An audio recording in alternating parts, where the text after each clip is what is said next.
Y continuamos con la emisión estelar de Noticias 16. Ya tenemos con nosotros, como habíamos anunciado desde ayer, a Víctor Gómez Casanova, dirigente político, analista, articulista y especialista en otros temas diversos que podemos hablar toda la noche con él. Buenas noches, Víctor, ¿cómo Gracias, estás? Kelvin. Un fuerte abrazo y encantado de estar aquí contigo. Gracias por tenerme. Gracias a ti por estar con nosotros este miércoles de lluvia. ¿Sigue, Víctor, las lluvias? Siguen las lluvias, sí, aunque se había pensado que quizás iban a disminuir un poco, pero la verdad es que las lluvias complican por los muchos daños en las zonas agrícolas, en el Cibao, también muchos tapones, muchas inundaciones, mucha gente teniendo que salir de sus casas a la orilla de los ríos.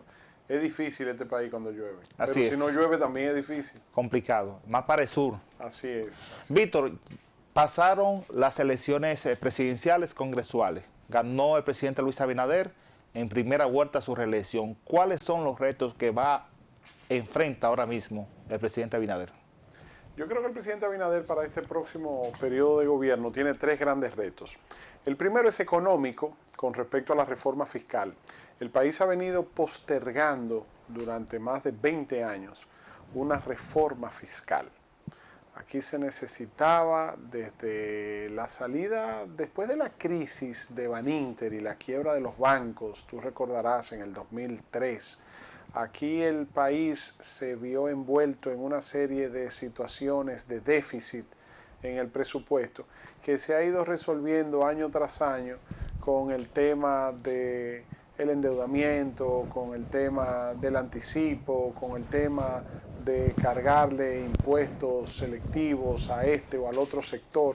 Y entonces se ha ido postergando esa reforma fiscal integral que se necesita de una manera transversal, tipo la que hubo a principios de la década de los 90, en el año 1992, cuando aquel famoso diálogo tripartito que el presidente Balaguer convocó, tanto a los partidos de oposición como a las centrales sindicales, como a los empresarios. Y entonces aquí hace falta un ejercicio como ese, guardando las distancias con una nueva sociedad, con una nueva modalidad, pero aquí hace falta una reforma integral y creo que el presidente Luis Abinader, que también ha pospuesto ese tema, porque recordemos que cuando él tomó posesión en agosto del 20, se habló de una reforma fiscal y el gobierno llegó a anunciar oficialmente esa reforma fiscal, pero entonces empezaron las redes sociales y empezaron los comentarios. Entonces recordaremos que el presidente Abinader dio un discurso diciendo que no iba a presentar, que retiraba el proyecto de reforma. Así es. Y entonces postergó durante 4 años ese tema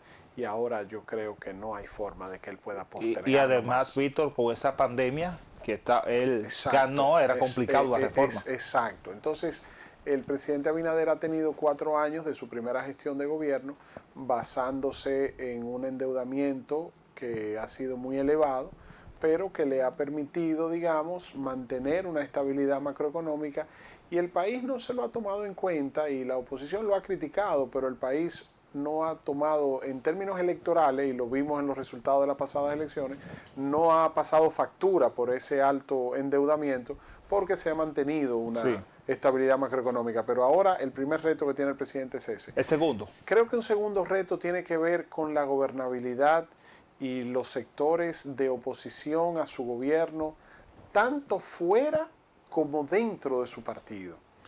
Porque cuando un presidente o un partido político concentra tanto poder, y lo hemos visto en ejemplos del PRD, Hipólito Mejía 2002, también el PLD, Leonel Fernández 2006 y 2010, y el PLD, Danilo Medina 2012-2016. Entonces, fíjense que cuando los partidos políticos ha sido una constante histórica, cuando los partidos políticos y los presidentes de turno concentran tanto poder en el Ejecutivo, en el Legislativo, en el Municipal, en el Consejo Nacional de la Magistratura, en los estamentos del Poder Judicial, al no tener oposición afuera, se presentan coyunturas de confrontación adentro. Entonces el presidente está imposibilitado para poder aspirar nuevamente en el año 2028. Él ha dicho de manera muy categórica, sin nadie preguntarle, y la misma noche de la celebración del triunfo de su reelección, el 19 de mayo pasado, que él no se va a presentar, pero inmediatamente convocó una reunión con los que ya se mencionan como aspirantes presidenciales del PRM. Y fíjate tú, Kelvin, tú que eres muy acucioso y que vives publicando primicias a través del pregonero y de tus redes sociales y de diversos medios, no se ha sabido lo tratado en esa reunión. Y no ha hablado más de eso tampoco. Pero no se ha vuelto a hablar más de No. eso, pero fíjate que hubo un cambio de actitud, hubo un switch. Sí. Porque David Collado, que estaba haciendo mítines sin nadie preguntarle, diciendo, y ustedes verán que en el 2028, ya dice que hablar de candidaturas es extemporáneo. Ya Yosan Lobatón, que estaba siendo promovido por distintos líderes emergentes de ese partido y también diputados, dijo que no le toquen ese tema. Y Paliza aclaró que no va tampoco. Entonces parece que ahí en esa reunión yo no tengo información, pero mis años y mi olfato, mi experiencia me dice que ahí lo que se dijo fue, vamos a sacar el tema de las aspiraciones de la agenda y si alguno de ustedes quiere aspirar, espere su momento oportuno o se me va del gobierno. Fue un error comunicacional esas declaraciones del presidente, decir la misma noche que no se iba a presentar el 28. Mira, Kelvin, porque lo dejan solo en un país como este. Sí, por eso te decía que para mí ese es su segundo gran reto. Mira, Kelvin, yo creo, es una opinión muy personal, yo creo que él, yo le creo a él. O sea, yo creo que él, yo le creo cuando él dice, yo no quiero ir o yo no voy a ir, yo le creo. Pero Balaguer, yo también le creía a Balaguer cuando él decía que no quería ir. Y yo también le creía a Hipólito cuando decía que no quería ir. Y a Leonel y a Danilo, claro. Mencióname un presidente que haya tenido la República Dominicana, uno mencióname en su historia, que no haya acariciado, intentado. Es que es el ser humano, Kelvin. Peña Gómez, tú me dirás Peña Gómez, porque no fue presidente, porque no se la puso. Peña Gómez se lo hubiese puesto y tuvieran los PRDistas siendo reeleccionistas también. Recordemos que Luis Abinader es el primer presidente de origen PRDista que logra reelegirse. Pero lo han intentado, y a todo el mundo le acaricia el gusanillo de la reelección. Además, es un tema político, porque yo comento con algunos amigos, por ejemplo, si la reforma a la Constitución se lleva a cabo, ¿se habilita ahí mismo? Inmediatamente Danilo Medina queda habilitado en términos jurídicos. Sí. Y la habilitación jurídica de Danilo Medina trae como consecuencia la habilitación política de Luis Abinader. Claro. Entonces eso está por verse y creo que ese es su segundo gran reto. Tercero. El tercer gran reto del presidente Luis Abinader para mí tiene que ver con el equilibrio del poder, con los interlocutores del poder. ¿Quién le hace contrapeso al presidente Abinader? Leonel Fernández, como candidato presidencial más votado de la oposición. Abel Martínez, con una votación mínima para el Partido de la Liberación Dominicana y lo que ha sido históricamente la votación de ese partido. ¿Quién hace el contrapeso? ¿Cuándo el presidente y cómo el presidente y con quién el presidente Abinader va a tener la relación de poder consensuar temas que él no necesita consensuar porque tiene el poder absoluto, pero que de manera muy inteligente está trabajando para consensuarlo? Entonces creo que esos son sus tres grandes retos: el tema económico con la reforma fiscal, el tema de la gobernabilidad intrapartidaria y extrapartidaria por la concentración de poder, y la interlocución, quiénes serán sus interlocutores, no solamente en la oposición, sino también en diversos sectores de la sociedad civil, como se le llama, para tener un clima de gobernabilidad que le permita un balance y un contrapeso que políticamente en los partidos de oposición a este momento no se ve. Víctor, ¿cómo ves el futuro político de Leonel Fernández y la Fuerza del Pueblo, luego de quedar ahora en segundo lugar como el partido principal de la oposición, y el desaire que le hizo Leonel a Luis Abinader? ¿Eso podría enfrentar con el poder y dejarlo parte fuera del diálogo? Yo creo que Leonel Fernández y la Fuerza del Pueblo tomó esa actitud porque a Abel Martínez le tocó por tercera. Creo que la habilidad, la astucia o la inteligencia política que le faltó a Abel Martínez para posicionarse mejor en términos electorales como candidato presidencial del PLD, no le faltó para lograr un entendimiento, un reconocimiento del triunfo del presidente Abinader. Y entonces se le fue adelante a Abel Martínez, se le fue adelante a Leonel Fernández. Y entonces Leonel Fernández y la Fuerza del Pueblo se replegaron. Somos dos partidos de oposición. Y tú prefieres reunirte primero con el que sacó menos votos, con el que quedó en tercer lugar, con el que no tiene representación en la Cámara Alta y con el que tiene menos diputados que yo. Pues está bien, entonces se cotiza. Y que no tiene partido tampoco. Y que no tiene partido tampoco, porque Abel no es el líder del PLD, no. Leonel sí es el líder de la Fuerza del Pueblo. Entonces creo que ahí Leonel Fernández y la Fuerza del Pueblo tomaron una distancia, tomaron un recogimiento de cotizarse, de darse más importancia política y esperar. También el presidente Leonel Fernández siente que de esta forma marca distancia y se muestra como el contrapeso, pero de cara al...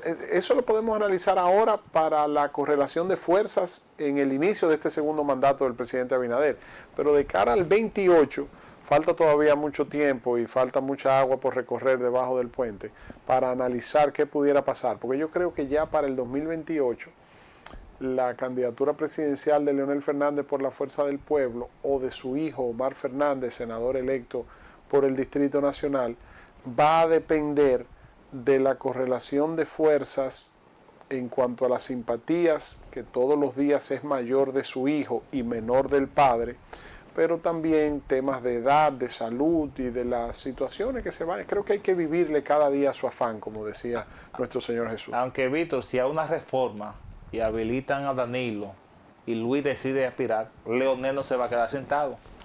Lo que pasa es que a Luis Abinader lo que más le convendría, viéndolo ahora, pueden cambiar las cosas mañana, pero viéndolo ahora, lo que a Abinader más le convendría es una habilitación de Danilo para volver a competir con un Leonel Fernández y un Danilo Medina con una fuerza de oposición dividida.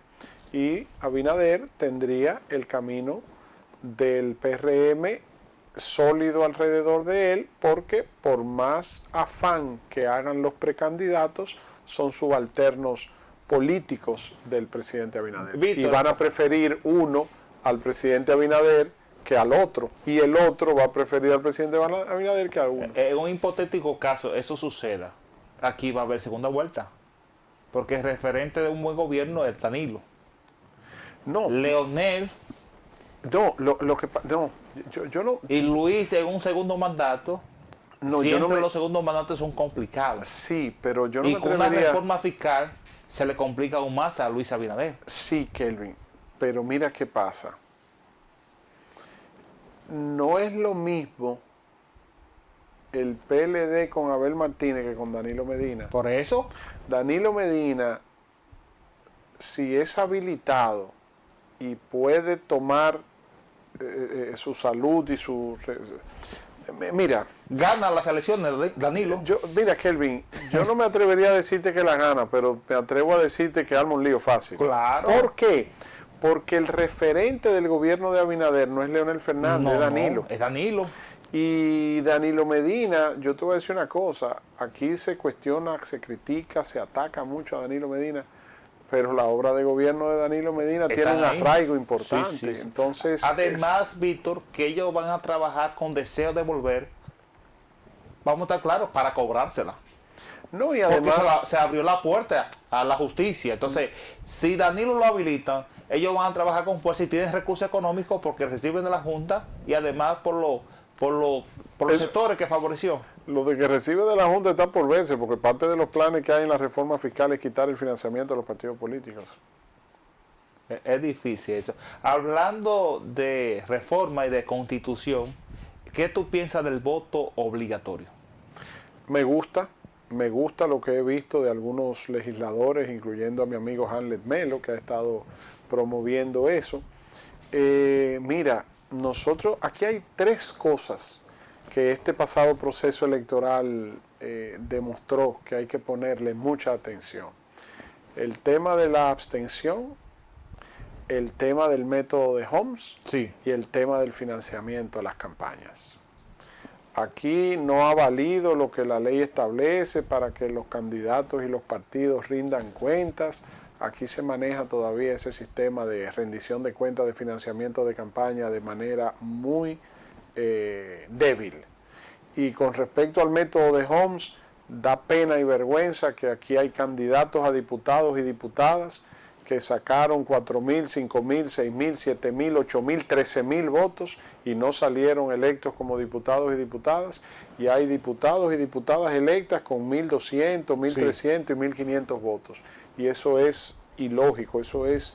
no debe ser, porque el hecho de que el partido arrastre los más votados de un partido con el método de Homs arrastren a sus compañeros de partido, no es justo versus otros candidatos de otros partidos que sacaron más votos que los que menos votos sacaron del partido más votado. Y el tema de la abstención hay que ponerle atención y buscar una solución, y me parece que la obligatoriedad del voto, el voto se establece como obligatorio, lo que más bien estamos hablando es de establecer régimen de consecuencias, de imponer sanciones a aquellos dominicanos que no acudan a votar, tales como la no participación o no estar hábiles para programas sociales de asistencia que pudieran sentirse, porque usted sabe que el dominicano, decía Trujillo, y lamento mucho tener que citar a un dictador, pero es una realidad sociológica, que el dominicano solamente camina derecho cuando es alante del palo o detrás del cheque. Eso es así. Víctor, es así. ¿Qué tú piensas? Se ha hablado también mucho este tema, y en una reforma constitucional de seguro va a salir el tema de que los militares y policía puedan ejercer el derecho al voto. Yo creo que también es una medida y es una gestión que debería permitirse, porque ya tenemos una madurez suficiente en nuestro país para que los militares puedan, ojo, tener derecho al voto, no a la participación proselitista. O sea, que un militar... Es difícil eso, Víctor. Es difícil. Porque ellos lo hacen como quiera. Sí, pero sí creo que sería una demostración de madurez de nuestra sociedad que los militares puedan ir a votar, los militares y los policías. Pero, tal y como tú señalas, ahí lo difícil y el reto es... Ok, yo soy oficial de una institución castrense, de la Fuerza Aérea, de la Marina de la Armada, o del Ejército, o de la Policía, y yo voy y voto. Pero el hecho de que yo tenga derecho a ir a votar el día de las elecciones no me da derecho a yo tener como oficial de una institución castrense o de la policía o alistado un comando de campaña o tener una participación en un acto proselitista. Entonces, mantener la diferencia entre una cosa y la otra. Por ejemplo, en Estados Unidos, los militares votan, pero tú nunca has visto un movimiento de que los miembros del ejército con Donald Trump, o los miembros de la Fuerza Aérea con Joe Biden, los suacos, no, entonces... ahí es que está, ahora, ahí es donde está el reto. Sería importante ver, imagínate este escenario, el comandante del ejército apoyando al PRM y el comandante de la Fuerza Aérea apoyando al PLD o a la Fuerza del Pueblo. No, porque es que ahí es que voy. ¿Cómo se va a manejar el ministro de Defensa? Ahí es que voy. Que el militar pueda tener el derecho de ir a votar el día de las elecciones es una cosa, pero que tenga deliberación o participación en el debate político, eso no debe permitirse. Porque es una contradicción. Víctor, el futuro del PLD, de Danilo Medina y Abel Martínez. Este domingo se reúne el Comité Central para hacer una comisión ahí, adelantar el Congreso y cambiar las autoridades. No sé por qué lo van a hacer. Cuando eso se vence en el 25. Mira, yo le decía hoy a un amigo dirigente del PLD que tuve una conversación telefónica con él, me llamó esta mañana para hacerme una pregunta. Y tocamos el tema del PLD. Yo le decía que lamentablemente no es algo de lo que yo me siento orgulloso, pero es una realidad política. Yo viví, Kelvin, a mí nadie me contó. Yo estuve presente y fui testigo de la destrucción del Partido Reformista Social Cristiano. Y también, nadie me contó, yo lo viví, estuve presente, de la destrucción del Partido Revolucionario Dominicano. Fui testigo de excepción de las luchas fratricidas dentro del Partido Reformista y dentro del PRD que finalmente han llevado a esos dos partidos políticos a la debacle en que se encuentran.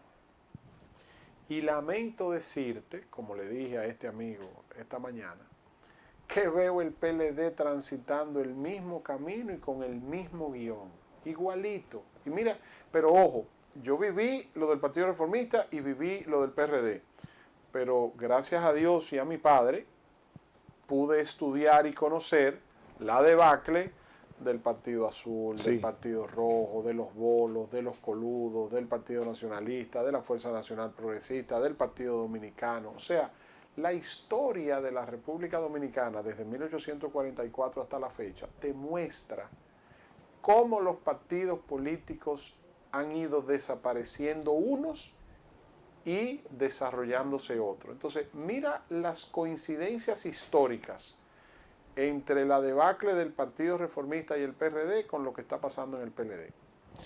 Para que un partido muera en el sistema democrático dominicano, se dan tres condiciones. Condición número uno, la salida del poder.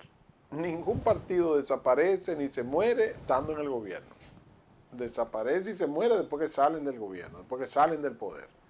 Le pasó al Partido Reformista. ¿Cuándo es que el Partido Reformista empieza a caer en picada? Después que sale Balaguer en el 96, sí, después del Frente Patriótico. ¿Cuándo el PRD empieza a caer en picada? En el 2004, cuando la reelección fallida de Hipólito Mejía. Elemento número dos, el surgimiento de otra fuerza política que por lo general se desprende de ese mismo partido madre para ser el receptor de las nuevas simpatías. En el caso del Partido Reformista fue el PLD. El PLD, después del apoyo de Balaguer y Juan Bosch a Leonel Fernández en el 96 con el Frente Patriótico, el PLD le metió un calimete al Partido Reformista y le hizo así, se lo haya venido chupando. Y ya el Partido Reformista no existe, pero cuando usted analiza los resultados electorales y las votaciones de las elecciones del 96 versus la del 2000 versus la del 2004, usted se da cuenta que mientras el Partido Reformista va bajando, el PLD va subiendo y que los votos que antes eran en la casilla colorada del Partido Reformista pasan a ser votos de la casilla morada del PLD. En el caso del PRD sucede con el PRM. Se infla el PRM y se reduce el PRD. Ahora está pasando lo mismo con el PLD y la Fuerza del Pueblo. Y el elemento número tres es la falta de un liderazgo que cohesione a lo interno de esos partidos para presentarse ante el electorado, ante la sociedad con una fortaleza. En el Partido Reformista, después de la muerte de Balaguer, Jacinto Peinado por un lado, Carlos Morales por el otro, después Eduardo Estrella por un lado, Amable Ariztí por el otro, preferían irse del partido antes que apoyarse uno a otro. Fíjese que en el Partido Reformista todos los candidatos a la presidencia del Partido Reformista posterior a la muerte de Balaguer terminaron todos fuera del Partido Reformista.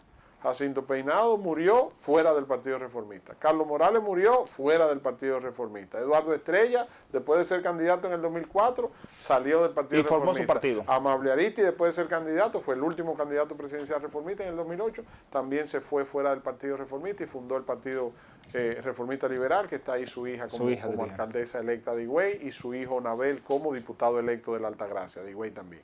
Entonces, en el caso del PRD, pasó lo mismo. Sí. Hipólito por un lado, Fello por el otro, Atuey por el otro, Milagro por el otro, después Miguel Vargas por un lado, Milagro Ortiz por el otro, después Hipólito por un lado y Miguel por el otro y Luis Abinader por el otro, se van y fundan el PRM y ahí entonces.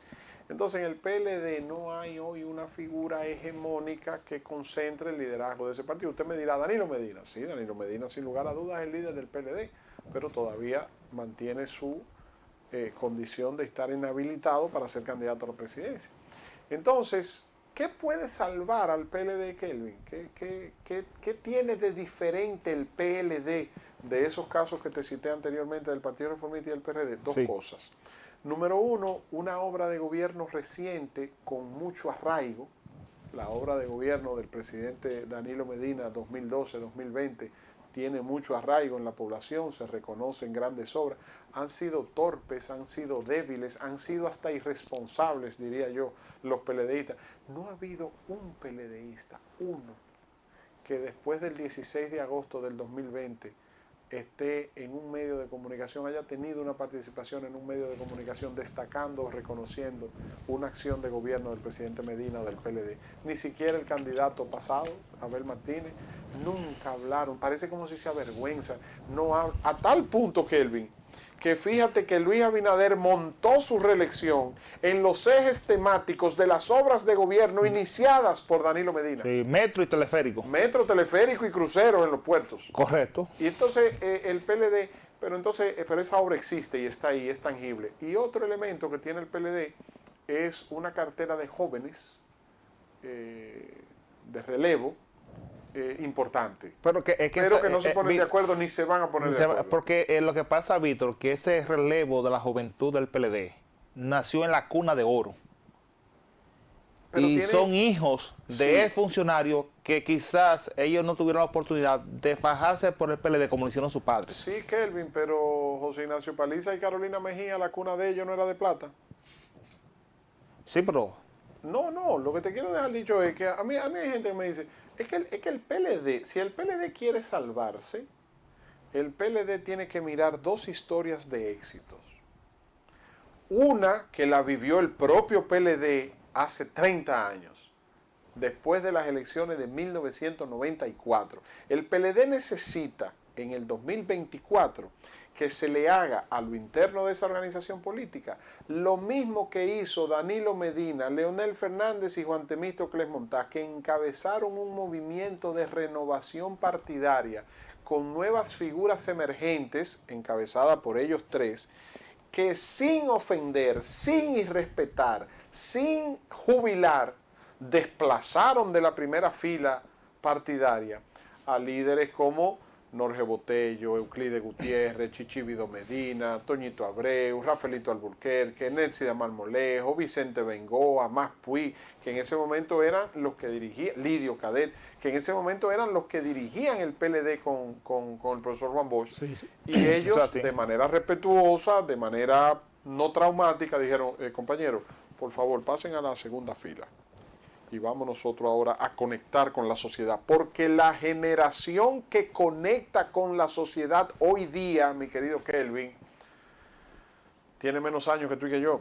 Así es. El triunfo de Omar Fernández aquí en la capital se lo dieron los muchachos, se lo dieron los jóvenes. Los jovencitos. Entonces, el PLD tiene que verse en el espejo del 94. Y otra historia de éxito que el PLD también debe analizar es la del PRM. El PRM, cuando se divide el PRD y el PRM en el año 2014, el PRM se forma para aspirar por primera vez en un proceso electoral en el 2016. Y yo recuerdo que yo personalmente hacía mofa, yo hacía comentarios cuestionando la modernidad de aquel partido, porque ellos se llaman Partido Revolucionario Moderno. Y para las elecciones del 2016 tuvieron un candidato joven que realmente era moderno, Luis Abinader, pero entonces rodeado de toda una cúpula partidaria que venía de la herencia del PRD, que eran personas, hombres y mujeres con mucha edad, muy longevos, eran viejos y tenían muchos años y no representaban esa modernidad que ellos vendían como discurso, pero que en la práctica no era así. Entonces, ¿qué hizo Luis Abinader después de las elecciones del 2016? Llamó a Hipólito Mejía y le dijo, presidente, yo entiendo que el presidente del partido tiene que ser José Ignacio Paliza y le propongo a usted que la secretaria general sea su hija Carolina Mejía. ¿Qué arraigo tenía José Ignacio Paliza o Carolina Mejía para ser presidente y secretario general del PRM? Si lo hubiesen mandado a unas primarias en ese momento, a lo interno del PRM, sin el apoyo político de Luis Abinader y de Hipólito Mejía, ¿le hubiesen ganado a Andrés Bautista y a Chu? No le ganó. Entonces, lo impusieron Luis Abinader con la visión que tuvo, y el propio Hipólito Mejía no se pudo resistir también y se montó en esa ola, y el PRM mostró una nueva cara ante la sociedad. Y José Ignacio Paliza, en ese momento senador por Puerto Plata, y Carolina Mejía, en ese momento pasada candidata vicepresidencial del PRM, presentaron una imagen fresca, una imagen joven, una imagen que empezó a conectar al PRM con la sociedad. ¿Quién usted cree que del PLD conecta con la sociedad? ¿Juan Temito Clemontá? ¿Quién usted cree que conecta del PLD? ¿Euclides Gutiérrez Félix? No, quienes conectan con la sociedad del PLD son Juan Ariel Jiménez, sí, son Soraima Cuello, son Johnny Pujol, son José Dantes, sí, son ese Fran Olivares, en Santiago José. Hay figuras. Ese grupo de jóvenes. Sí. Víctor, y ahí es que está la única tabla de salvación que tiene el PLD. Yo no estoy diciendo que saquen a patadas a nadie. Lo que le estoy diciendo es que ya otros líderes políticos de ese partido tienen que saber que ellos están a otro nivel, pero no a nivel de conectar con la juventud. Víctor, por último, Abel Martínez, ¿cómo tú lo visualizas en corto, mediano y largo plazo? No lo visualizo, Kelvin, no lo visualizo porque quedó tan mal parado el PLD que la mayor cuota de responsabilidad se le va a endilgar al candidato presidencial. Y quizás no sea él el único responsable, pero por haber sido el candidato a la presidencia es el más responsable.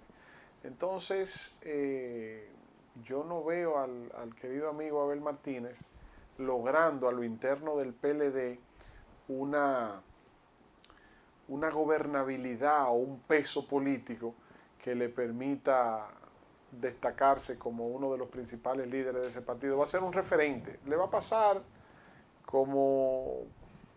No te lo voy a comparar con Gonzalo, porque Gonzalo quedó mejor parado que él. Sí, 37, Gonzalo, 38. Sí, pero fíjate, no es solamente por el monto, no es solamente por el porcentaje o por la cantidad de los votos, es por la forma. Abel hizo una campaña donde no se vio la integración del PLD a su campaña. Abel se veía como un satélite, Abel se veía él haciendo su campaña con Andrés Navarro, con Johnny Pujols y con 2 o 3 dirigentes más. Pero el peso del PLD, la identificación del PLD, no se veía alrededor de la campaña de Abel Martínez. Víctor, te veo muy enfocado en los medios de comunicación y un poco alejado de la política partidaria. No, un poco no, Kelvin, un poco no, bastante, mucho. De la política, un político como tú. No, mira qué es lo que pasa, Kelvin. El ser humano se desarrolla por etapas y cierra ciclos y abre ciclos. Y yo decidí cerrar el ciclo de la política partidaria. No quiero... Mira, es la primera vez en mis 47 años de vida que yo veo un proceso electoral desde las gradas sin estar participando directamente, ya sea o en el roster directamente en el terreno de juego, jugando alguna base, teniendo alguna posición, o en el dogado. Yo esta campaña la visualicé y la analicé y la disfruté desde las gradas. Y estoy trabajando y estoy concentrado en seguirte los pasos a ti, trabajando a través de esta nueva era de la comunicación digital, de la comunicación moderna, que ya no es esa comunicación tradicional en la que tú y yo nos educamos y nos criamos y empezamos con la radio, la televisión, la prensa escrita. Ahora todo es redes digitales, todo es plataforma, todo es Facebook, Instagram, Twitter, ahora X, YouTube. Y entonces estoy en ese mundo y quiero concentrarme más en lo que es el análisis político, la consultoría política, la educación política. Estoy trabajando con proyectos de educación y de capacitación. Creo que los jóvenes...